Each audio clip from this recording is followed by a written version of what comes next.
जे कौन माने आपन सहित गोटे मिसबिहेव हेतला ना कौन गोटे एमती किछि सोशल मीडिया रे खबर? ମୁଁ एक्चुअली ମାନସ रूम को ଯାଇଥିଲି ଗୋଟେ एसीएम सैलरी पेमेंट ପାଇଁ ସେଠି ମତେ ମାନସ ରଞ୍ଜନ ପଲେ ମତେ ମିସବିହେव କରିଥିଲେ ତାରି ଉପରେ ଭିडिଓ लिखित भाव में जणाइଥିଲି कमिटी भी बसिଥିଲେ आलोचना ହେଇଥିଲା ଆଉ ସେଥିରେ ସେ ଭୁଲ କ୍ଷମା ବି ମାଗିଥିଲେ ଆଉ କରିବିନି ବୋଲିକି ତେଣୁ ସେଇଠି ଆମର ସବୁ फाइनल ହେଇଥିଲା କିନ୍ତୁ फाइनल ହେଲା ପରେ ମତେ कॉपी भी ଦେଇନାହାନ୍ତି। मिसबिहेव टा केमती कोन थिला? मिसबिहेव ତ ମତେ କହିଥିଲେ ଫେଭର କଥା କହିଥିଲେ ଆଉ ଆପଣ ଘରକୁ ଯିବି ତ ଆପଣ ପାଖରେ ମାନେ ତମ ପାଖରେ ଖାଇବା ଅଛି ତମ ଘରକୁ ଯିବି ଫେଭର କଥା କହିଥିଲେ ବାଲେଶ୍ଵର କଥା ଉଠେଇଥିଲେ ତାପରେ ହଉଛି ତମକୁ ଲାଇକ୍ କରୁଛି ଏଇ ସବୁ କଥା କହିଥିଲେ। କୋଉ ଦିନର ଘଟଣା मैडम एटा?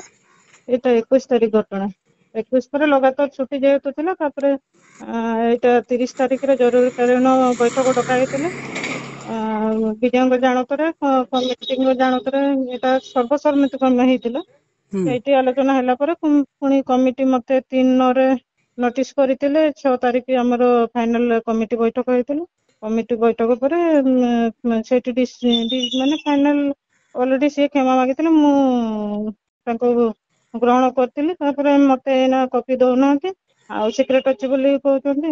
ମାନେ मैडम आप छुट्टी नेले बाध्य होले माने ଆଜ୍ଞା छुट्टी नबार कारण कोन थिला माने आपण समर्थन नुहंती एबे ए सब परिस्थिति रे ड्यूटी करबा ना कोन? जेहेतु मते दिया होनी कॉपीटा मु ये करछि कि मो जीवन प्रति एबे विपद अछि। विपद काहे कि मैडम कोन पे?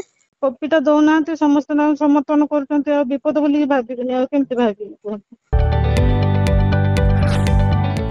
जदि आपंक आम भिडी भल लगा तेब आम चैनल को लाइक शेयर और सब्सक्राइब करने को जमा भी भूलु नहीं।